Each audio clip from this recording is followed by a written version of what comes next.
नमस्कार विद्यार्थी मित्रांनो, क्रिएटिव्ह मॅथ्स मराठी या आपल्या लाडक्या युट्यूब चॅनल मध्ये पुन्हा एकदा तुमच्या सगळ्यांचं सहर्ष स्वागत आहे.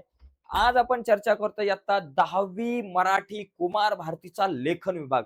मित्रांनो, 24 पैकी 24 मार्क तुम्हाला मिळालेच पाहिजे, त्यामुळे ही व्हिडिओ घेऊन आलोय. लेखन विभागावरती चर्चा करणार, प्रत्येक घटकावरती आपल्याला चर्चा करायची आहे. पत्र लेखन, बातमी लेखन, कथा लेखन, अजून जे काही लेखन असतं, सगळा लेखनाचा भाग आज आपल्याला बघायचा आहे. व्हिडिओ एकदम सुपरहिट असणार आहे. तर जाऊयात पटकन पुढं.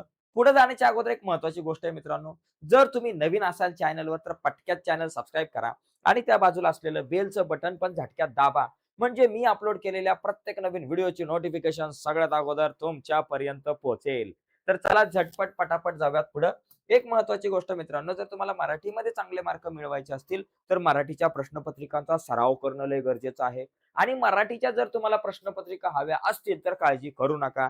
व्हिडिओच्या खाली डिस्क्रिप्शन मध्ये मी मराठी सोबत इतर सगळ्या विषयांच्या प्रश्नपत्रिकांच्या पीडीएफ फाईल तुमच्या सोबत शेअर केल्यात. त्याचबरोबर मित्रांनो, नोट्स हव्या असतील मराठीच्या, व्हिडिओच्या खाली डिस्क्रिप्शन मध्ये लिंक आहे. त्याचबरोबर मित्रांनो, जर तुम्हाला आपल्या गणिताच्या व्हिडिओ इंग्लिश मधून बघायचे असेल तर व्हिडिओच्या खाली डिस्क्रिप्शन मध्ये लिंक आहे. तर पटकन जाऊ पुढे. बघा मित्रांनो, पत्र लेखनापासून सुरुवात करूया. प्रश्न क्रमांक 5व्यातला बघा, प्रश्न क्रमांक 5वा जो आहे, तो 5वा जो प्रश्न आहे, त्या 5व्या प्रश्नामध्ये सुरुवात होते कशापासून, तर आपल्या लेखन विभागाची सुरुवात 5व्या प्रश्नापासून होते. तर याच्यामध्ये आपल्याला 5व्यातला असतो, पुढीलपैकी कोणतीही एक कृती करा. मित्रांनो, मध्ये काय, दोघांपैकी एक कृती करायची. एक तर पत्र लिहा, नाहीतर सारांश लेखन लिहा. दोघांपैकी एक काहीतरी करायचं असतं. आपण दोन्ही बघणार आहोत, पत्र, सारांश लेखन दोन्ही सुद्धा बघणार, कारण आज आपल्याला प्रत्येक घटकावर डिटेलमध्ये चर्चा करायची आहे. आता या पत्र लेखनावर सुरुवातीला चर्चा करू.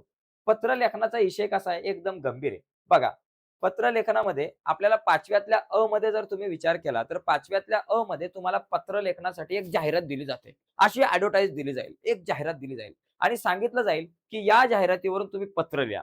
मग 2 पत्र तुम्हाला दिली जातील आणि त्या 2 पैकी एक पत्र लिहायचे 6 मार्काला. आता या पत्राचं जे काही विभाजन आहे मार्कांचं ते बघा. पहिली गोष्ट, तुम्ही महिना आणि दिनांक जर व्यवस्थित लिहिला तर तुमच्या खात्यात 2 मार्क फिक्स होणार आहे. त्याच्यामुळे महिना व्यवस्थित लिहायचा आहे. त्याच्यानंतर विषय आणि विषयाला अनुसरून जो मजकूर लिहिता त्याला 3 मार्क आहे आणि खालचा जो महिना लिहिता त्याला 1 मार्क आहे मित्रांनो.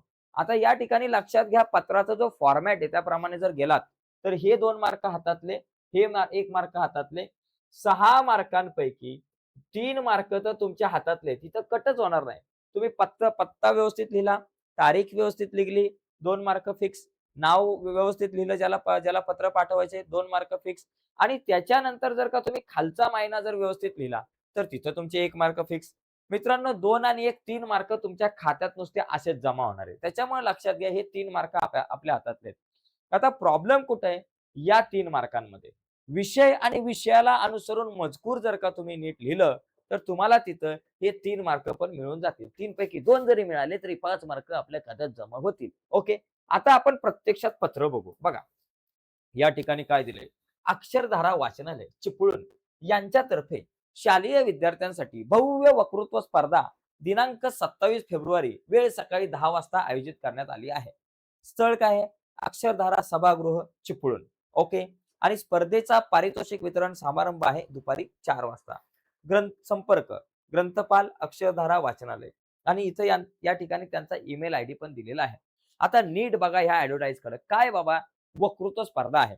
कधी आहे, 27 फेब्रुवारी, मराठी भाषा दिन असतो त्या दिवशी, सकाळी 10 वाजता आहे. स्थळ कुठे आहे ते पण दिले. तर या ठिकाणी अक्षरधारा सभागृह आहे. ओके. आणि संपर्क कोणाला करायचा आहे, ग्रंथपालांना करायचा आहे, अक्षरधारा वाचनालयाच्या. तर बघा, या ठिकाणी पत्र 2 आहेत.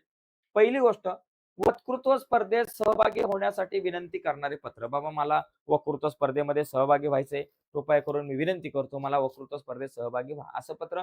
आणि दुसरं, तुमच्या मित्राला किंवा मैत्रिणीला वक्तृत्व स्पर्धेत प्रथम क्रमांक मिळाल्याबद्दल अभिनंदन करणारे पत्र. आता समजा, आता मी कोणतं पत्र घेतलं जरा बघतो इथं. या ठिकाणी बघा, मित्राला पत्र लिहा. तर मित्राला पहिला आपण एक पत्र लिहू. बघा, मित्राला जर तुम्हाला पत्र लिहायचं असेल तर कसं लिहिणार तुम्ही. पहिली गोष्ट, अभिनंदन पर पत्र. आपण दोन्ही प्रकारच्या पत्रांवरती चर्चा करू. तर अभिनंदन पर पत्र लिहिताना जास्त टेन्शन नाही, फक्त लिहायचं दिनांक 2 मार्च 2024. लक्षात घ्या, अभिनंदन पर पत्र लिहिताना भावा एक तारीख लक्षात घे, नाही तर गडबड व्हायची. 27 फेब्रुवारीला बाबा तुमचा या ठिकाणी वक्तृत्व स्पर्धा होते आणि तुम्ही जर का 26 फेब्रुवारीला अभिनंदन कराल तर गडबड होईल. त्याच्यामुळे अभिनंदनपर पत्र लिहित असताना ते पत्र तुमचं 27 फेब्रुवारीच्या नंतरचं असलं पाहिजे. त्याच्यामुळे आपण अभिनंदन करताना 27 फेब्रुवारीच्या नंतरची तारीख दिली. प्रिय मित्र ओजस, त्याचं नाव लिहिलं आणि सप्रेम नमस्कार भावा. आणि मग लिहायचं या ठिकाणी कालच तुझ्या बाबांचा मला फोन आला. फोन ऐकून मला एवढा आनंद झाला, एवढा आनंद झाला, काय सांगू केवढा आनंद झाला. लय आनंद झाला. एकदम हृदय असं पिळवटून निघालं. हृदय एकदम असं फुलून निघालं. असं काही जास्त थापा मारत नका बसू. मला खूप आनंद झाला. तुझा बाबा म्हणाले वक्तृत्व स्पर्धेमध्ये तुझा प्रथम क्रमांक आला हे ऐकून मला तर अत्यानंद आनंद झाला. मित्रा, तुझं वक्तृत्व खरंच खूप छान, खूप सुंदर आहे. तू जेव्हा बोलतोस ना तेव्हा आम्हाला ऐकावंसच वाटतं आणि मला खात्री होती, की तुझा या स्पर्धेमध्ये प्रथम क्रमांक येणार म्हणजे येणार. तुझं शब्दांवरचं प्रभुत्व खूप चांगलं आहे. तू खूप चांगली पुस्तकं वाचतोस. तू नेहमी पेपर वाचतोस आणि नेहमी चांगल्याच विचारांच्या लोकांसोबत तू राहत असतोस. त्यामुळे तुझा प्रथम क्रमांक येणं हे खरंच साहजिकच होतं आणि खरंच मला अभिमान वाटतो तुझा, की तुझा प्रथम क्रमांक आला आणि तू अशाच प्रकारची प्रगती करत राहा भविष्यामध्ये सुद्धा. अशा मी तुला शुभेच्छा देतो आणि या ठिकाणी थांबतो. धन्यवाद. संपला विषय. अशा प्रकारे हे पत्र तुम्हाला लिहायचं आहे तुमच्या भाषेमध्ये. काय बाबा, कालच तुझ्या बाबांचा फोन आला आणि तुझे मनापासून अभिनंदन करण्यासाठी मी हे पत्र लिहित आहे मित्रा. अक्षरधारा वाचनालय चिपळूण यांच्यातर्फे आयोजित केलेल्या शालेय भव्य वक्तृत्व स्पर्धेत तू प्रथम क्रमांक पटकावलास हे ऐकून मला खूप आनंद झाला. मला खूप छान वाटलं. तुझी वक्तृत्व शैली आणि शब्दांवरील पकड नेहमीच उत्तम असते हे मला माहिती होतंच. पण या स्पर्धेत अनेक शाळांमधील विद्यार्थी सहभागी झाले होते आणि झाले असताना तू मिळवलेलं हे यश खरोखर कौतुकास्पद आहे. तुझ्या कष्टाचे आणि वाचनाचे हे फळ आहे मित्रा. ओके. एकदम साध्या सोप्या भाषेमध्ये तुमच्या भाषेमध्ये लिहायचंय. टेन्शन घ्यायचं नाही. ओके. अशाच प्रकारे तू प्रगती करत राहा. उंच उंच शिखरे तू चढत राहा आणि अजून अशाच प्रकारच्या मोठ्या स्पर्धांमध्ये प्रथम क्रमांकाने तू प्रथम क्रमांक मिळवत जा. ओके. बघा, अशाच प्रकारे तू प्रगती करत राहा आणि तुझ्या वक्तृत्वाच्या जोरावर अनेक शिखरे सर कर ही सदिच्छा. काका आणि काकूंना माझा नमस्कार सांग. तुझा प्रिय क 117 राम निवास महात्मा गांधी मार्ग खोपोली 410-203 ईमेल आयडी काय बाबा लिहायचा kkgh@gmail.com. तर लक्षात घ्या इथं शेवटी तुम्हाला तुझा मित्र क तुमच्याचा पत्ता आणि ईमेल आयडी लिहिणं खूप गरजेचं आहे. ओके, समजलं? अशा प्रकारे भावा पत्र लिहायचं आहे. आता हे पत्र तुम्ही लिहिलं. आता ग्रंथपालाला पत्र लिहायचंय. समजा तुम्हालाच घ्यायचाय भाग. तुम्ही ठरवलं जाऊ दे बाबा माझ्या मित्रांनी नाही आता माझाच पहिला नंबर आला पाहिजे. तुमचं वक्तृत्व जर चांगलं असेल आणि तुम्हाला जर भाग घ्यायचा असेल या स्पर्धेमध्ये, तर भाग घेण्यासाठी स्पर्धा कधी आहे? 27 फेब्रुवारीला. मग पत्र कधी लिहिणार? 28 फेब्रुवारीला. इल्ले तसं नाही चालतल्ले. पत्र लिहायचं 27 फेब्रुवारीच्या आधी 20 फेब्रुवारीला लिहू. पहिली टाका मस्त दिनांक 20 फेब्रुवारी 2024. भावड्या 27 टाकू नको. जास्त भविष्यात जाऊ नको. ओके. प्रति माननीय ग्रंथपाल अक्षरधारा वाचनालय चिपळूण 410-203 काय पण टाका ना पिनकोड नंबर कोण जाते बघायला. पण प्रश्नात जर दिला असेल पिनकोड नंबर तर तो टाका. ओके. प्रश्नात जो पत्ता दिला तोच माननीय ग्रंथपाल कुणाला लिहायचंय? प्रति लिहून माननीय सन्माननीय याचा उल्लेख करायचा मित्रांनो. आदरणीय आदरणीय नका लिहू, माननीयच लिहा. माननीय ग्रंथपाल अक्षरधारा वाचनालय चिपळूण. विषय वक्तृत्व स्पर्धेत सहभागी होण्याबाबत. वक्तृत्व स्पर्धेत सहभागी व्हायचंय. विषय लिहा. वक्तृत्व स्पर्धेत सहभागी होण्याबाबत किंवा सहभाग करून घेण्याबाबत विनंती पत्र. ओके. महोदय, माझं नाव भावा तुझं नाव लिह. माझं नाव यश गुप्ते आदर्श विद्यालय इयत्ता 10वीचा विद्यार्थी आहे. आपल्या अक्षरधारा वाचनालयातर्फे 27 फेब्रुवारी रोजी वक्तृत्व स्पर्धांचं आयोजन करण्यात आलेलं आहे हे मला समजलं आणि मला हे ऐकून खूप आनंद झाला कारण माझी सुद्धा या वक्तृत्व स्पर्धेमध्ये सहभागी होण्याची खूप मनापासून इच्छा आहे. तरी सुद्धा मला थोडंसं मार्गदर्शन करावं या वक्तृत्व स्पर्धेत कसं सहभागी होईल आणि सहभागी होण्याची जी काही प्रक्रिया आहे ती कृपया करून मला लवकरात लवकर सांगावी जेणेकरून मी या स्पर्धेमध्ये सहभागी होईल. त्याचप्रमाणे या स्पर्धेमध्ये विषय काय आहेत आणि किती वेळ मला आम्हाला भाषण करायचं आहे, भाषणाचा वेळ काय किंवा स्पर्धेचे काही नियम आणि अटी असतील तर त्या सुद्धा मला लवकरात लवकर कळवाव्यात ही नम्र विनंती. जय महाराष्ट्र. संपला विषय भावा. जास्त टेन्शन घ्यायचं नाही. एकदम एकदम कसं माहितीये का विचार करायचा, एकदम प्रॅक्टिकली विचार करायचा. तुम्हालाच भाग घ्यायचा आहे असं समजा. मग तुम्ही काय लिहाल? लिहा, विचार करा, वाचा. ओके. हे सगळं वाचा नंतर. बघा काय, मी यश गुप्ते आदर्श विद्यालयाचा इयत्ता 10वीचा विद्यार्थी आहे. आपल्या अक्षरधारा वाचनालयातर्फे दिनांक 27 फेब्रुवारी रोजी आयोजित करण्यात आलेल्या शालेय भव्य वक्तृत्व स्पर्धेची जाहिरात मी वाचली. ओके. आणि वाचून मी टणक्यान उडालो असं नका लिहू. मला वक्तृत्वाची खूप आवड आहे आणि मी या स्पर्धेत सहभागी होऊ इच्छितो. या स्पर्धेसाठी नाव नोंदणी करण्याची अंतिम तारीख आणि स्पर्धेचे नियम जाणून घ्यायचे आहेत. तरी कृपया मला या स्पर्धेत सहभागी होण्याची संधी द्यावी ही नम्र विनंती. माझ्यासोबत माझ्या शाळेचे ओळखपत्र आणि इतर आवश्यक माहिती मी जोडली आहे. आपल्या प्रतिसादाची मी प्रतीक्षा करत आहे. धन्यवाद. मग तुमचं नाव, आपला कृपाभिलाषी किंवा जे सुरुवातीला नाव टाकलं ते लिहा आणि तुमचा पत्ता लिहा, ईमेल आयडी लिहा, संपला विषय. अशा प्रकारे भावा पत्र लिहायचं. पत्र लिहिताना लक्षात घ्या, तारखा-बिरका नीट लिहा. दिनांक व्यवस्थित लिहायचं. प्रति, माननीय, सन्माननीय इथपर्यंत एवढं लिहिलं की भावा तुझ्या खात्यात 2 मार्क जमा. नंतर विषय आणि विषयाला अनुसरून जर का तुम्ही व्यवस्थित लिहिलं, अजून 3 मार्क जमा. आणि शेवटचा मुद्दा जर तुम्ही लिहिला, आपली कृपाभिलाषी, तुमचं नाव आणि बाकी काय खाली आहे, पत्ता वगैरे, ईमेल आयडी लिहिला, अजून 1 मार्क फिक्स. अशा प्रकारे 6 मार्काचा हा प्रश्न आहे. आता भावा आपण सारांश लेखनाकडे वळूयात. पत्र कसं लिहायचं हे शिकलात. 6 मार्क तुमच्या खात्यात असे झट-पट, पटापट मार्क मिळतील, खटाखट असे जमा होतील. टेन्शन नाही लेने का, जब तक है महेंद्र सर तब तक तू ना डर. भाऊ आता पुढचा प्रश्न आला कुठला? सारांश लेखन. एक तर पत्र लिहा किंवा सारांश लिहा.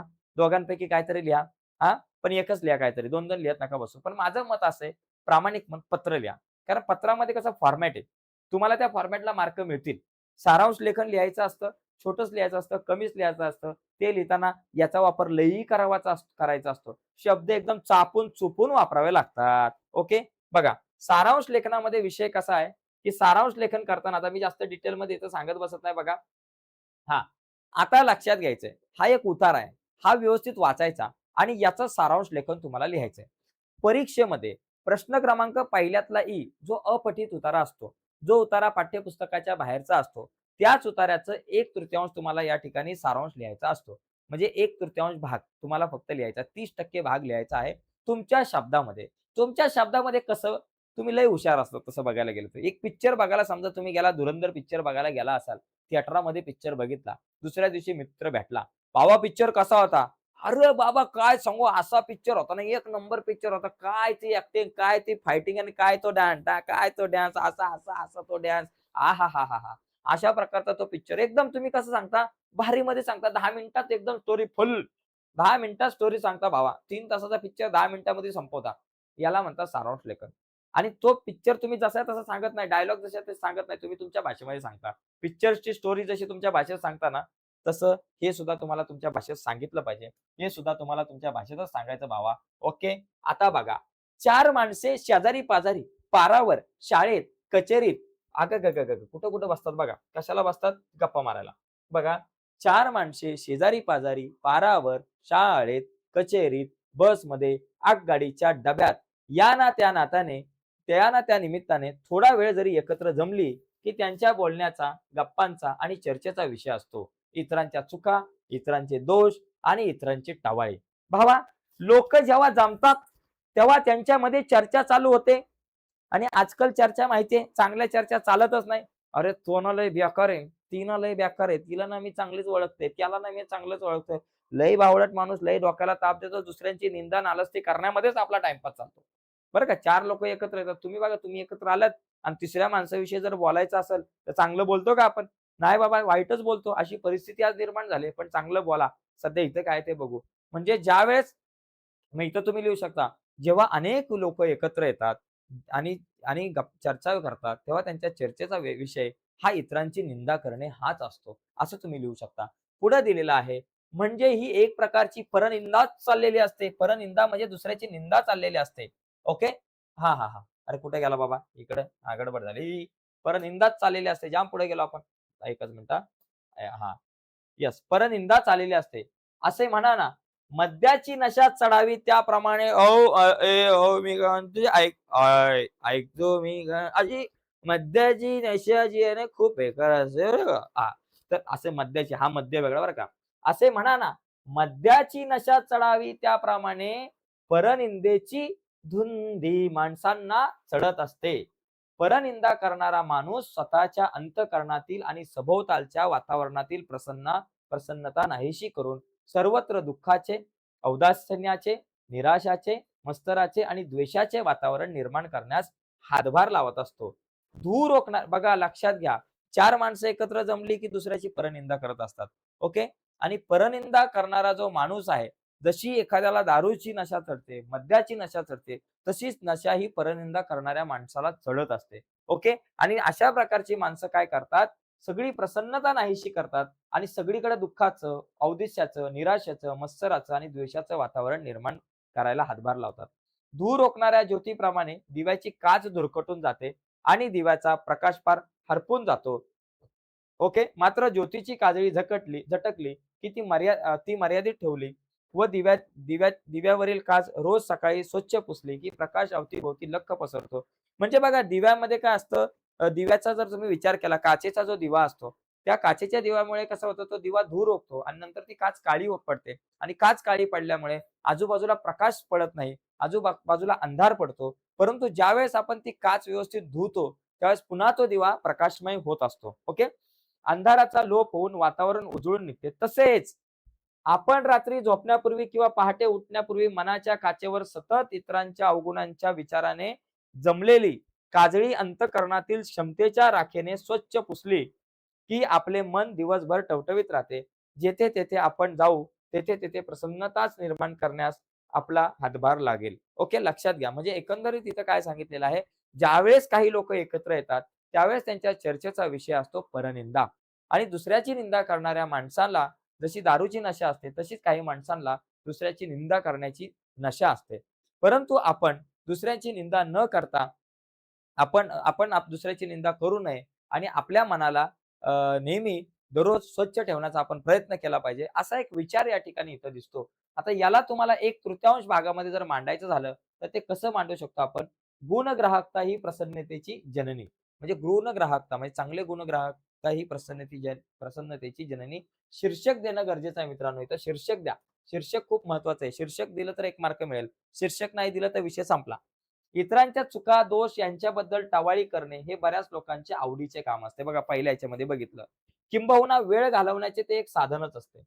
त्यामुळे निंदा करणारे व ऐकणारे द्वेष, मत्सरी वातावरण निर्माण करत असतात. परंतु निंदक माणसांनी इतरांचे गुणही समजून घेतले तर प्रसन्न वातावरण सर्वत्र पसरवता येईल. तर अशा प्रकारे आपल्याला 1/3 हा जो आहे उतारा तो लिहिता येईल. ठीक आहे. तर या ठिकाणी मी सांगण्याचा थोडासा प्रयत्न केला शॉर्टकटमध्ये. पण एकंदरीत काय करायचं आपल्याला इथं पत्रच लिहायचा आपण प्रयत्न करू, जेणेकरून आपल्याला चांगले मार्क मिळतील. कारण उतारा इथं तुम्हाला 1/3 भाग लिहत असताना तुम्हाला मोजकेच शब्द वापरावे लागतात. शब्दसंग्रह तुमच्याकडे चांगला असणं खूप गरजेचं असतं. तरी सुद्धा 1/3 लिहत असताना तुमच्या मनानेच लिहायचं आहे, हे लक्षात घ्या. तुमचे विचार मांडायचे पण ते तुमचे विचार तुमच्या शब्दात लिहायचे पण काय लिहायचे शब्दामध्ये? जे उतार्यामधले विचार आहेत तेच लिहायचे तिथं तुमचे एक्स्ट्राचे विचार अजिबात टाकायचे नाही. पुढचा मित्रांनो प्रश्न. आहाहा! प्रश्न क्रमांक 5व्यातला आ. आ, आ, आ, आ, सारेगमपधनिसा आहा! बातमी लेखन, जाहिरात लेखन, कथा लेखन. तिघांपैकी कुठलेही 2 लेखन लिहायचं. तुम्हाला जे आवडेल ते. बातमी आवडली तर बातमी लिहा, जाहिरात आवडली तर जाहिरात लिहा, कथा आवडली तर कथा लिहा. तर आता आपण काय करू? बातमी लेखन बघू. बातमी न्यूज रिपोर्टर. आजचे रिपोर्टर म्हणजे डोक्याला ताप आहे. बातम्या कमी आणि जास्त. बातमी लिहिताना बघा, शीर्षक मथळा व्यवस्थित द्यायचं. जे काय झालं ते चांगलं मोठ्या अक्षरामध्ये बातमीचं टायटल पेपर कधी वाचतो की नाही तो भावड्या? हां? म्हणाल, "सर आम्ही आमचं पुस्तकच वाचत नाही, पेपर लय लांब राहिला." भावा पेपर आता वाचत जा. पेपरमध्ये कशा बातम्या असतात, कसं मोठं टायटल असतं एकदम भारी रंगवलेलं. टायटल लय भारी असतात आजकाल. हां? बातमीचा स्रोत कुठून? आमच्या वार्ताहराकडून, आमच्या प्रतिनिधीकडून, आमच्या शेजाऱ्यांकडून नका लिहू. बातम्या लिहिताना त्या वार्ताहराकडून किंवा प्रतिनिधीकडून लिहा. नाहीतर आमच्या शेजाऱ्याकडून. अगं! स्थळ आणि दिनांक लिहिणं गरजेचं आहे. ठिकाण कुठं आहे? बाबा मुंबई आणि त्याच्यानंतर दिनांक किती? 15 ऑगस्ट, 16 ऑगस्ट, 17 ऑगस्ट. बातमीचा शिरोभाग नंतर लिहा आणि नंतर मग विस्तृत बातमी लिहा. तर ह्या काही स्टेप्स आहेत. त्याप्रमाणे आपल्याला जायचंय. तर आपण या ठिकाणी बघूयात बातमी. बातमी लेखन. जनता विद्यालय महाड या विद्यालयामध्ये नाविन्यपूर्ण पद्धतीने पर्यावरण दिन साजरा झाला भाऊ. कधी साजरा होतो? पर्यावरण दिन डिसेंबरमध्ये का? इल्ले तसं नसतं जून महिन्यामध्ये. ओके, मग तुम्ही टाका जून महिन्यातली कुठली पण पहिल्या आठवड्यातली तारीख डोक्याला ताप नका घेऊ. बघा लक्षात घ्या. इथं मला बातमी लिहायची टायटल चांगलं लिहिलं पाहिजे. जनता विद्यालय महाड येथे पर्यावरण दिन साजरा. काय? पर्यावरण दिन साजरा लगेच टायटल जनता विद्यालय महाड येथे अविस्मरणीय किंवा पर्यावरण दिन साजरा किंवा आगळ्या वेगळ्या पद्धतीने पर्यावरण दिन साजरा. किंवा आगळा वेगळा पर्यावरण दिन साजरा, अशा प्रकारे एकदम छानपैकी टायटल द्यायचं. टायटल दिल्यानंतर मग खाली आमच्या वार्ताहराकडून किंवा आमच्या प्रतिनिधीकडून लिहिलं आणि त्याच्यानंतर लिहायचं खाली काय लिहायचं बाबा महाड. कुठे आहे बाबा महाड आहे ना, इथं बाबा महाड लिहा. महाड आणि कॉमा देऊन लिहा. किती बाबा 5 जून घ्या वाटलंच तर. 5 जून. ओके. आणि नंतर मग पुढे लिहायला चालू करा बातमी.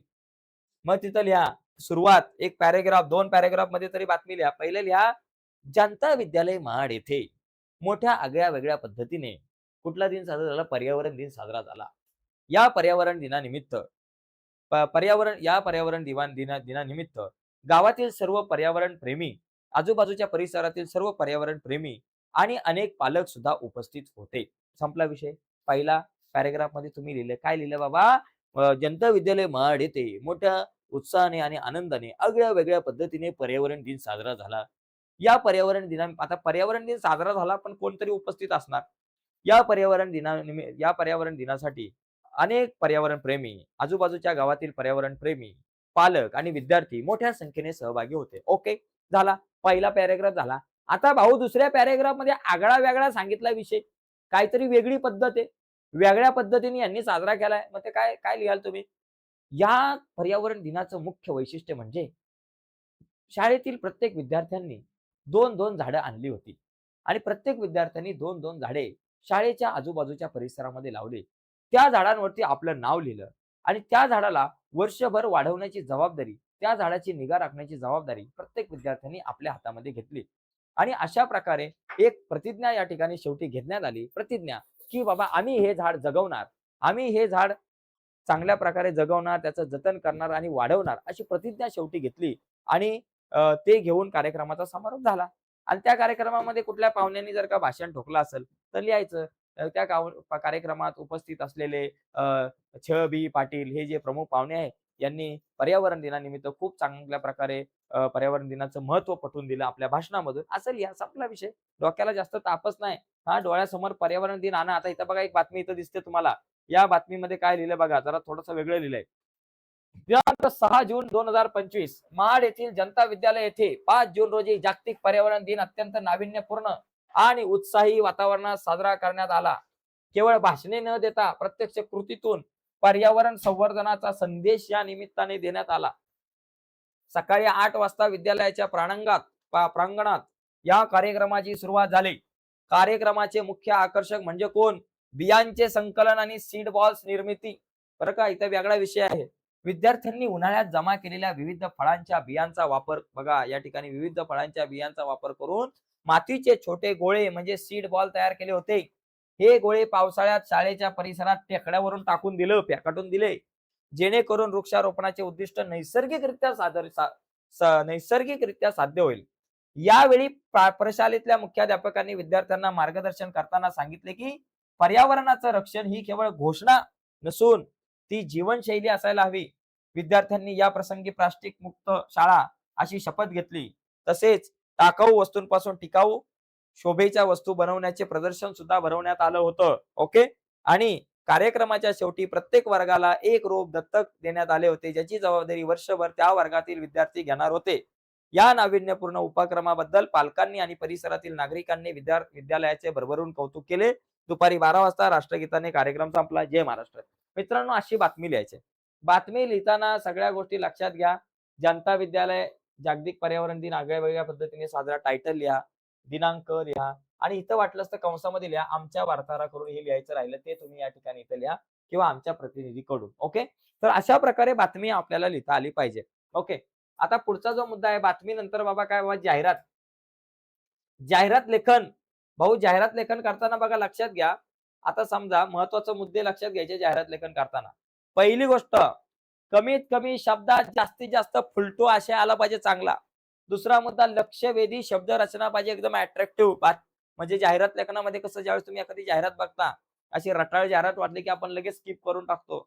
आपण कागद भेटला तुमचा जाहिरातीचा एखादा तुम्हाला, तर अशी बंडल काहीतरी वाटलं की मरू दे, बरोबर ना, चल द्या कागद फेकून. पण काहीतरी आकर्षक वाचायला जर आलं तर खूप चांगलं असतं ना.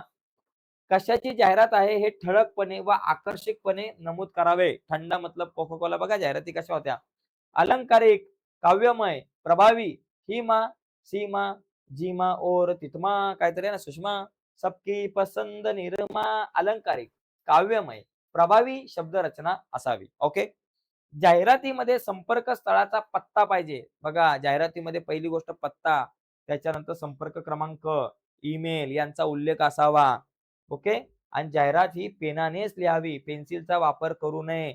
चित्र काढायची आवश्यकता नाही. ओके. चित्र वगैरे काढत बसायचं नाही. चित्रकलेचा पेपर नाही भावा, मराठीचा पेपर आहे. डोक्याला ताप नको घेऊ.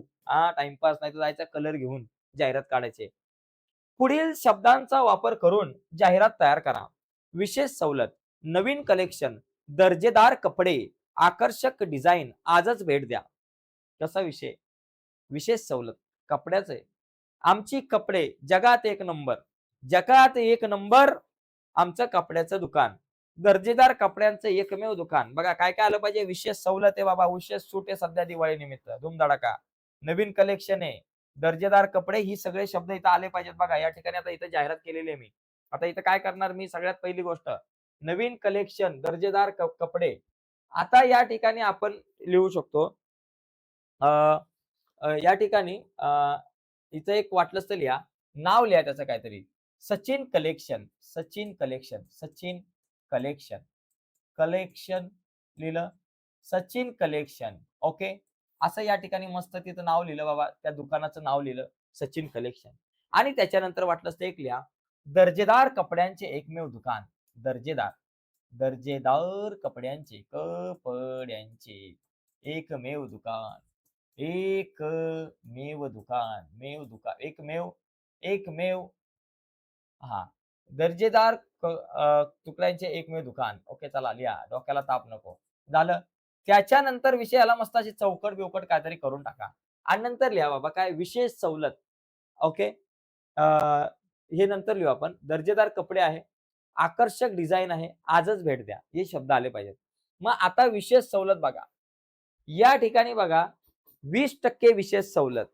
बरोबर. मग वाटलंच तर इथं लिहा, दिवाळी निमित्त खास सवलत. दिवाळी निमित्त प्रत्येक कपड्यावर 20% सवलत. किंवा या महिन्यात, या महिन्यात, या महिन्यात प्रत्येक प्रत्येक कपड्यावर, प्रत्येक कपड्यावर 20% सवलत. 20% सवलत, सवलत. ओके बाबा सवलत दिलेली आहे. 20% सवलत. काहीतरी अशी डिझाईन करून टाका. त्याच्यानंतर नवीन कलेक्शन.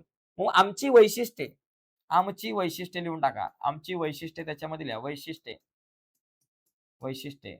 ओके. आमची वैशिष्ट्ये. पहिली गोष्ट टिकाऊ कपडे. टिकाऊ कपडे लिहा. दर्जेदार कपडे, दर्जेदार कपडे लिहून टाका. दर्जेदार कपडे, कपडे. ओके. दुसरी गोष्ट नवीन कलेक्शन, हे पण लिहा, नवीन कलेक्शन. त्याच्यानंतर आकर्षक डिझाईन, हे आमच्या वैशिष्ट्यामध्ये लिहा.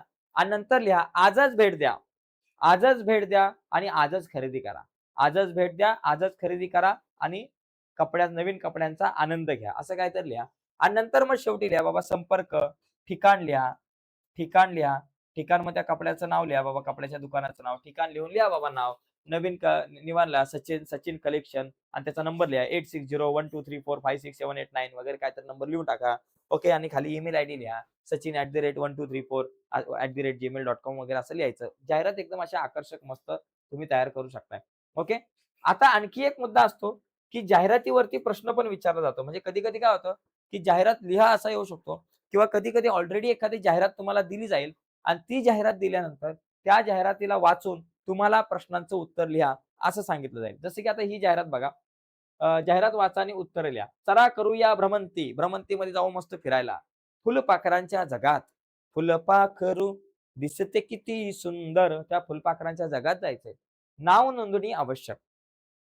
त्वरा करा, त्वरा करा, त्वरा करा. मोजक्याच जागा शिल्लक. राष्ट्रीय उद्यानात जंगल भ्रमंती. कुठे जंगल भ्रमंती बाबा? राष्ट्रीय उद्यानामध्ये. घेऊया फुलपाखरांच्या विश्वाचा रोमहर्ष अनुभव. वयोगट 10 ते 15. नोंदणी शुल्क 200 रुपये. कालावधी 25 ते 27 डिसेंबर. संपर्क जंगल भ्रमंती संस्था तापोळा आयोजक. ओके. जंगल भ्रमंतीसाठी नोंदणी शुल्क किती? 200 रुपये मात्र. उद्यानात भ्रमंती करण्यासाठी वयोगट 10 ते 15 वर्ष. उद्यानात फिरण्याचा कालावधी 25 ते 27 डिसेंबर. जंगल भ्रमंतीचं ठिकाण काय बाबा? ठिकाण राष्ट्रीय उद्यान. ओके. पुढे आयोजक संस्थेचं नाव, कोण आयोजक आहे?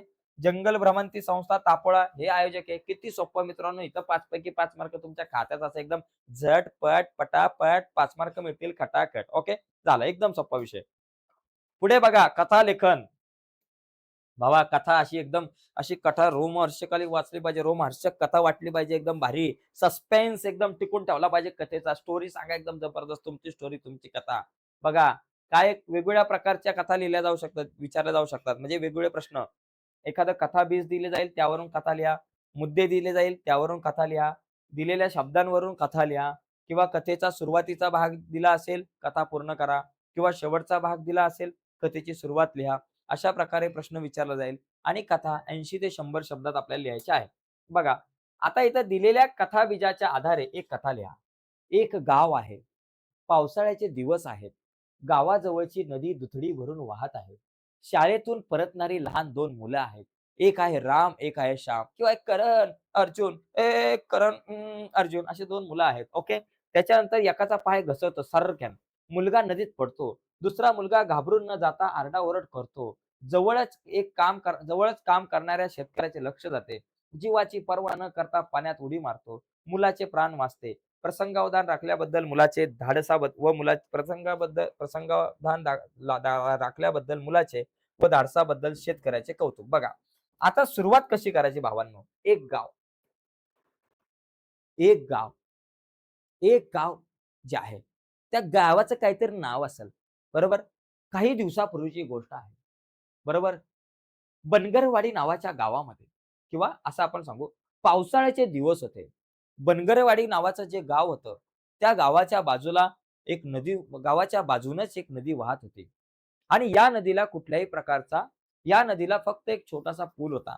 आणि जेव्हा खूप जोरात पाऊस येईल आणि नदीला पूर येईल, तेव्हा ते पाणी नदीचं पुलावरून जाईल. त्यामुळं मुलांना शाळेमध्ये येण्यासाठी आणि जाण्यासाठी खूप मोठ्या अडचणी निर्माण होतात. असेच पावसाळ्याचे दिवस होते. त्या पावसाळ्याच्या दिवसामध्ये राम आणि श्याम हे 2 जिवलग मित्र, जसं खरंच राम आणि श्याम हे 2 जिवलग मित्र, जसं चित्रपटामध्ये जय-वीरू असतात, कर्ण अर्जुन असतात, तसे राम आणि श्याम हे एकदम जिवलग मित्र बरं का. पावसाळ्याचे दिवस आहेत. राम आणि श्याम हे 2 जिवलग मित्र आहेत. पावसाळ्याचे दिवस सुरू होते. पावसाचा वेग जोरात चालू होता. विजेचा कडकडाट होता. ढग दाटून आले होते. आजूबाजूला सगळा अंधार होता आणि हिरवळ सुद्धा पसरली होती. आणि त्या दिवशी गावाजवळची नदी दुथडी भरून वाहत होती. महाभयंकर वेगाने नदी वाहत होती.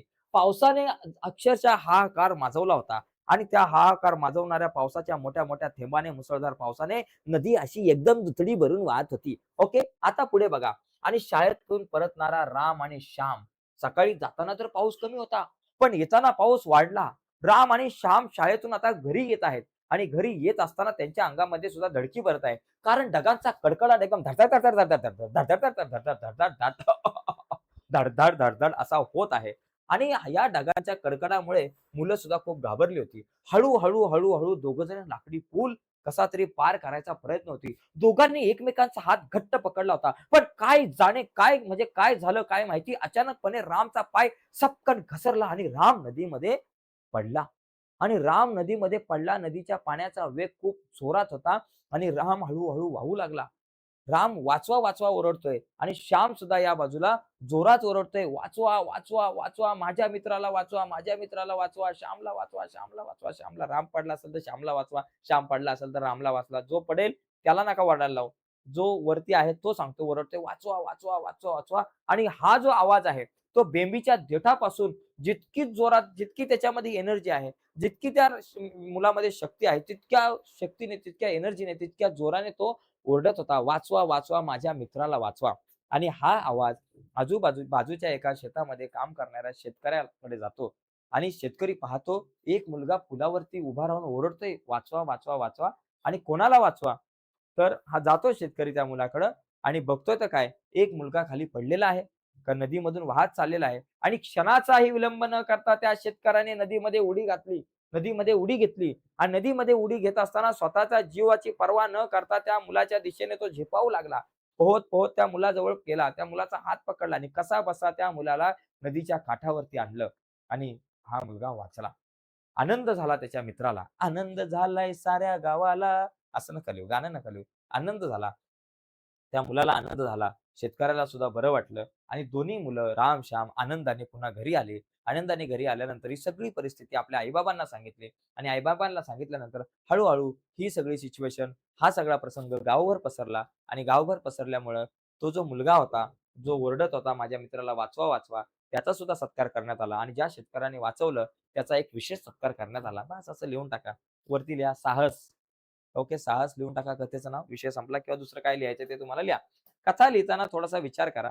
प्रत्येक मुद्द्याचा मित्रांनो एक व्यवस्थित विचार करा. प्रत्येक मुद्द्याचा. म्हणजे गाव आलं, बघा स्टोरी बनवताना पिक्चरची कशी स्टोरी बनते.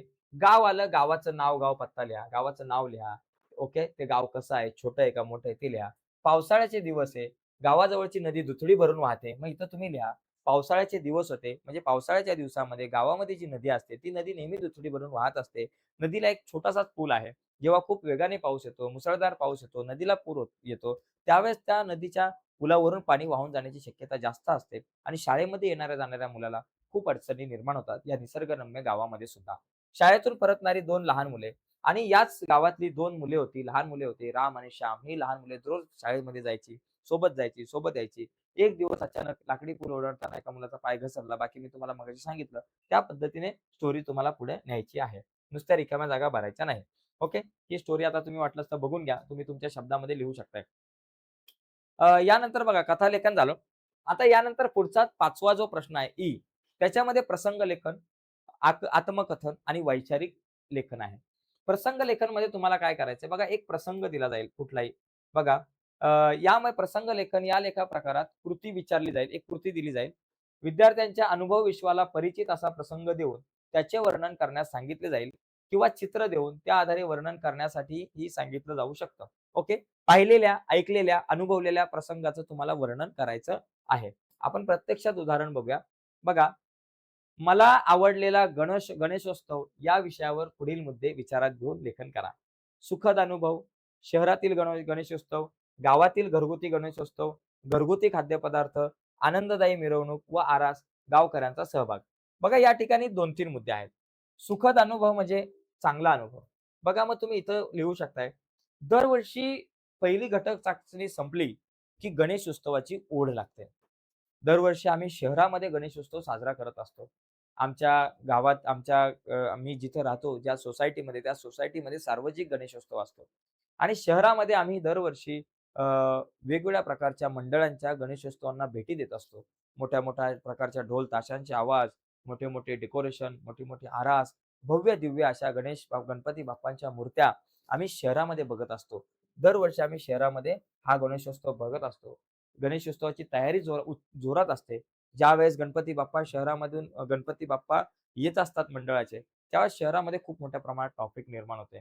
आणि जेव्हा गणपती बाप्पांना निरोप द्यायचा असतो, चौपाटीवरती जातो, समुद्र किनाऱ्यावरती, अक्षरशः एका बाजूला पाण्याचा समुद्र आणि दुसऱ्या बाजूला गणपती बाप्पांना निरोप देणाऱ्या भक्तांचा समुद्र, अशा प्रकारचं वातावरण शहरामध्ये दरवर्षी दिसत असतं. परंतु यावर्षीचा दिवस हा वेगळा, या वर्षीचा गणेशोत्सव वेगळाच होता. यावर्षी आम्ही सर्वांनी ठरवलं होतं, की आपण गावाकडच्या गणपती बाप्पांचं दर्शन घ्यायला जायचं. गावाकडे जायचं. गणेशोत्सव आपला गावी साजरा करायचा आणि निघालो मग आम्ही सर्वजण जुगजुग गाडीनं ट्रेनमध्ये बसलो आणि गावाच्या दिशेने आमची ट्रेन निघू लागली. सुरुवातीला ट्रेनमधून जात असताना उंच-उंच इमारती दिसत होत्या. हळू त्या उंच-उंच इमारती नाहीशा झाल्या आणि उंच-उंच डोंगर, दऱ्या दिसू लागल्या. उंच-उंच झाडं दिसू लागली. हिरवं-हिरवंगार असं गालिच्याने पसरलेलं गाव दिसू लागलं आणि त्या गावामध्ये आम्ही आलो. गावात आल्यानंतर आम्ही पाहिलं सगळीकडे लगबग चालू होती. घरामध्ये प्रत्येकाच्या अंगणामध्ये सारवा-सारव चालू सार सारव प्रत्येकाच्या अंगणामध्ये सारवून ठेवलं होतं. प्रत्येकाच्या अंगणामध्ये रांगोळ्या काढण्याची तयारी चालू होती. घरातले मोठे पुरुष गणपती बाप्पांची मूर्ती आणण्यासाठी गेले होते आणि सर्व महिला मंडळ गणपतीचं नैवेद्य करण्यामध्ये, गणपती बाप्पांच्यासाठी रांगोळ्या काढण्यामध्ये व्यस्त होत्या. आणि आदल्या दिवशी वाटलं असतं म्हणजे अशा प्रकारे तुम्ही ते सगळं गावातला गणपती सांगून टाकू शकता. गावामध्ये प्रत्येक घरामध्ये एक गणपती होता. गणपती बाप्पांचं आगमन झालं, कसं आगमन झालं ते लिहायचं आणि आम्ही आरतीला सुद्धा गावामध्ये सर्वजण सोबत राहायचो. संध्याकाळी रात्री भजनं व्हायची आणि खूप चांगल्या प्रकारचं वातावरण असायचं गावामध्ये. त्यानंतर मग अ, गावामध्ये म्हणजे वेगवेगळ्या प्रकारचे कार्यक्रम वगैरे व्हायचे. त्या कार्यक्रमाचं थोडंसं तुम्ही सांगा तुमच्या गावामध्ये कशा प्रकारचा तो गणेशोत्सव असतो आणि मग नंतर ते विसर्जन कसं होतं? आणि विसर्जन करत असताना प्रत्येक गावामधली व्यक्ती डोक्यावरती गणपती बाप्पांना घेऊन गणपती बाप्पांचं विसर्जन करायला गावामधल्या एका छोट्याशा तळ्यामध्ये आम्ही जायचो. गणपती बाप्पांना घेऊन जायचो आणि मग तळ्यामध्ये घेऊन गेल्यानंतर बाबा ते विसर्जन कसं व्हायचं, आरती व्हायची, या सगळ्या गोष्टी तुम्हाला तुमच्या भाषेमध्ये लिहायच्या आहेत. तर हा प्रसंग लेखन तुम्ही लिहू शकता. गावकऱ्यांचा सहभाग वगैरे, आनंददायी मिरवणूक वगैरे किंवा शहरामध्ये ढोल ताशा, गावामध्ये टाळ मृदुंगाच्या सोबत आनंददायी अशी मिरवणूक गणपती बाप्पांची निघायची. या पद्धतीनं तुम्हाला हा प्रसंग जो आहे तो रंगवता येऊ शकतो. इथे बघा रंगवलेला आहे प्रसंग हा तुम्ही बघू शकताय. पण आता मी सांगितलं त्या पद्धतीने तुम्ही गणपती हे करू शकताय. गणपती बाप्पांचा तो प्रसंग लिहू शकताय. आता आत्मकथन. आत्मकथन म्हणजे बघा, पुढील मुद्द्यांच्या आधारे शेतकऱ्यांचं मनोगत लिहा. आता आत्मकथनात आपल्याला शेतकऱ्याचं मनोगत लिहायला सांगितलेलं आहे. तर हे आत्मकथन लिहिताना शक्यतो तुम्हाला कधी-कधी असं दिलं जाईल आरसा दिला जाईल आणि त्या आरशाला अनुसरून 4-5 मुद्दे दिले जातील. त्याचं मनोगत लिहा किंवा पुस्तक दिलं जाईल. पुस्तकाच्या आधारे आजूबाजूला 4-5 मुद्दे दिले जातील. म्हणजे अ, पुस्तक दिलं जाईल म्हणजे असा एखादा शब्द दिला जाईल पुस्तक, असा सुद्धा शब्द दिला जातो आणि या पुस्तकाच्या बाजूला बाबा पुस्तकाचा जन्म, ओके. जन्म, त्याच्यानंतर उपयोग, ओके, उपयोग. त्याच्यानंतर बाबा दुःख, पुस्तकाचं दुःख असेल काय ते, अशा प्रकारे मुद्दे तुम्हाला दिले जाऊ शकतात. असा सुद्धा तुम्हाला प्रश्न येतो. आपण येत्या 1-2 दिवसामध्ये अशा प्रकारचे सुद्धा बरेचसे प्रश्न बघणार आहोत. इथं शेतकऱ्याचं मनोगत लिहायचंय. सगळे काही पावसावर अवलंबून. पहिला पाऊस, आकाशाकडे डोळे, लहरी पाऊस, छोटा शेतकरी, थोडी जमीन, काळी आई. तर बघा इथं तुम्ही लिहित असताना अ, आम्ही एका गावामध्ये व्हिजिटला गेलो होतो, असं तुम्ही म्हणा. शाळेची सहल एका छोट्याशा गावामध्ये निघाली होती. उन्हाळ्याचे दिवस होते. असं वाटलं काहीतरी वातावरण तुम्ही तयार करू शकता आणि जाता-जाताच आम्हाला त्या गावामध्ये एक शेतकरी बाबा दिसले. एक एक एक गृहस्थ दिसले आणि त्यांच्याकडे पाहिल्यानंतर लक्षात आलं, की ते एक गरीब गृहस्थ होते आणि एक शेतकरी होते. आम्ही त्यांना विचारलं, "बाबा तुम्ही इथे एवढे शांत गप्प का बसलात? एवढे दुःखी का वाटतायत?" म्हणजे असं ते त्यांच्या चेहऱ्यावरून दुःख दिसत होतं. मग तो शेतकरी सांगेल, "अरे अ, बाळांनो, मी एक छोटासा शेतकरी आहे. माझी व्यथा, माझं दुःख मी तुम्हाला कसं सांगू? सर्व जगाला अन्न म्हणजे संपूर्ण देशाला अन्नधान्याचा पुरवठा करणारे आम्ही, कधी-कधी आमच्या घरामध्ये सुद्धा अन्नधान्य नसतं. ओके. म्हणजे दरवर्षी सगळं काही पावसावर अवलंबून असतं, हे तुम्हाला सांगायचं आहे. मग याच्यामध्ये तुम्ही असं लिहू शकता, की दरवर्षी उन्हाळा संपला, की जून महिन्याच्या सुरुवातीला आमच्या सगळ्यांचे डोळे पावसावरती लागलेले असतात. सगळे डोळे आमच्या आकाशाकडे, आभाळाकडे लागलेले असतात. कधी पाऊस येईल आणि कधी आम्ही पेरणी करू आणि कधी पीक येईल आणि ते पीक आल्यानंतर ते पीक आमच्या पोटाला आणि बाकी विकून काहीतरी पैसा मिळेल, असं आम्ही आशादायी असतो. परंतु कधी-कधी हा पाऊस इतका विचित्र असतो, की तो खूप उशिरा येतो किंवा कधी-कधी येतच नाही आणि कधी-कधी पाऊस आला आणि पाऊस आल्यानंतर चांगला पाऊस पडतो, पीक सुद्धा चांगलं येतं आणि अर्धवट पीक असं असताना अचानकपणे हा पाऊस गायब होतो. तेव्हा पीक अक्षरशः होरपळून जातो आणि बऱ्याचदा पाऊस इतका जोरात पडतो, इतका महापूर येतो, की केलेलं जे पीक आहे, घेतलेली मेहनत आहे, ती सगळी वाहून जाते. म्हणजे सगळं काही आमचं पावसावर अवलंबून आहे. पाऊस जर नीट पडला, चांगला पडला तर पीक मिळणार नाही. अन्यथा सगळं काही नुकसानामध्ये आहे. हे तुम्ही लिहू शकताय. मग पहिला पाऊस वगैरे, आकाशाकडे डोळे हे आलं, लहरी पाऊस आलं, छोटा शेतकरी. माझ्यासारख्या छोट्या शेतकऱ्याचं तर खूपच हाल आहे. पावसाळ्यामध्ये पाऊस पडला तर पीक मिळणार आहे आणि बाकी इतर 6 महिने तर माझी जमीन ओसच राहते. मोठे-मोठे शेतकरी असतात त्यांच्याकडं पाणी असतं, त्यांच्याकडे विहिरी असतात, त्यांच्याकडे कूपनलिका असतात, त्यांच्याकडे पाण्याची व्यवस्था असते. त्यामुळे पाऊस नसताना सुद्धा ते पाण्यावरती शेती करतात, बागायती शेती करतात. त्यांना खूप पैसा मिळतो. पण माझ्यासारख्या गरीब शेतकऱ्याची व्यथा ही खूप वेगळी आहे. अशा प्रकारे तुम्ही शेतकऱ्याची व्यथा मांडू शकता, शिक्षकाची व्यथा मांडू शकताय. सगळ्यांची व्यथा मांडू शकता. ठीक आहे. पुढचा एक मुद्दा आहे शेतकऱ्याचं मनोगत हे तुम्ही बघू शकता स्क्रीनशॉट वगैरे घेऊन आणि याच्यानंतर पुढचा मुद्दा आपल्याकडे आहे वैचारिक लेखन जे आहे. त्या वैचारिक लेखनामध्ये बघा आपल्याला एक विषय या ठिकाणी आहे अंधश्रद्धा एक सामाजिक आजार. या विषयावर पुढील मुद्दे विचारात घेऊन लेखन करा. बघा अंधश्रद्धेच्या घटना तुम्ही लिहू शकताय. अंधश्रद्धेमुळे जे नुकसान होतं ते लिहा. प्रगतीत अडथळे येतात म्हणून अंधश्रद्धा नको. अंधश्रद्धा म्हणजे काय? वैज्ञानिक दृष्टी न बाळगणे, निसर्गनम्य अ, निसर्ग नियम लक्षात न घेणे म्हणजे अंधश्रद्धा. अंधश्रद्धा टाळण्यासाठी वैज्ञानिक दृष्टिकोन जोपासला पाहिजे. बघा, अंधश्रद्धेच्या घटना काही लिहा. काल परवा पेपरमध्ये मी एक बातमी वाचली. पैसे मिळवण्यासाठी एका शेजारच्या घरामध्ये असणाऱ्या वृद्ध महिलेचा खून करण्यात आला. ही बातमी ऐकून खरं तर मला खूप दुःख झालं. बातमी ऐकून मला विश्वास बसत नव्हता. अंधश्रद्धेच्या पोटी पैशाला म्हणजे अंधश्रद्धेच्या पोटी आपण असा निर्णय घेऊ शकतो. अशा प्रकारच्या घटना खूप घडत असतात अंधश्रद्धेच्या पोटी. श्रद्धा असली पाहिजे, पण अंधश्रद्धा नकोय. या अंधश्रद्धेमुळे एखाद्याचा जीव जाऊ शकतो. खूप मोठ्या प्रमाणात नुकसान होऊ शकतं. या सगळ्या गोष्टी आपल्याला कळत नाही. पण बऱ्याचदा कळत असतात, परंतु त्या वळत नाही. आणि या अंधश्रद्धेमुळे यामुळे खूप सारं नुकसान होतं. वैज्ञानिक दृष्टिकोन नसला आणि फक्त अंधश्रद्धा असली, की फक्त नुकसान आणि नुकसानच होतं. प्रगतीमध्ये अडथळे.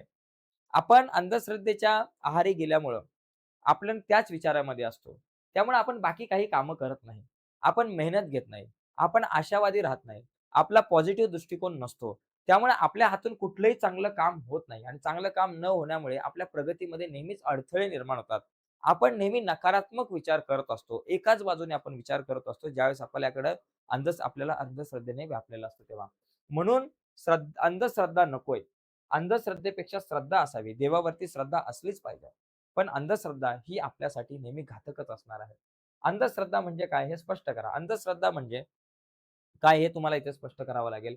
वैज्ञानिक दृष्टी बाळगणं खूप गरजेचं आहे. तुम्ही सांगू शकता, की लाल बहादूर शास्त्री यांनी एक घोषणा दिली होती, जय जवान, जय किसान आणि त्याच्यानंतर अटल बिहारी वाजपेयी हे जेव्हा भारताचे पंतप्रधान होते, त्यांनी आणखी एक नवीन घोषणा दिली होती. जय जवान, जय किसान, जय विज्ञान अशी त्यांनी घोषणा दिली होती. त्यामुळे भारताने वैज्ञानिक दृष्टिकोन बाळगणं खूप गरजेचं आहे आणि त्यातल्या त्यात आपल्या विद्यार्थी वर्गांनी वैज्ञानिक दृष्टिकोन बाळगणं खूप गरजेचं आहे. विज्ञान हे माणसाला नेहमी पुढेच नेत असतं. विज्ञानामुळे माणसाची प्रगती होत असते. आजपर्यंत जगामध्ये जी काही जगाची मोठी प्रगती झालेली आहे, ती फक्त विज्ञानाच्या जोरावर झालेली आहे.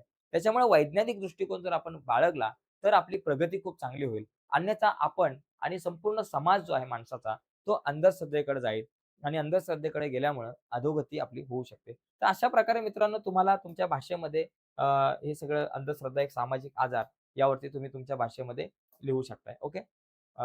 ठीक आहे. तर या पद्धतीने मित्रांनो आज आपण लेखन विषयावरती लेखन जो भाग आहे लेखनाचा त्यावर आज आपण चर्चा केली. नक्कीच तुम्हाला व्हिडिओ आवडले असेल तर व्हिडिओला लाईक करा. नवीन असाल आणि अजूनपर्यंत तुम्ही चॅनल सबस्क्राईब नसेल केला तर आत्ताच आपलं चॅनल सबस्क्राईब करून त्या बाजूला असलेलं बेलचं बटन दाबायला विसरू नका. धन्यवाद मित्रांनो. बाय सर्वांना.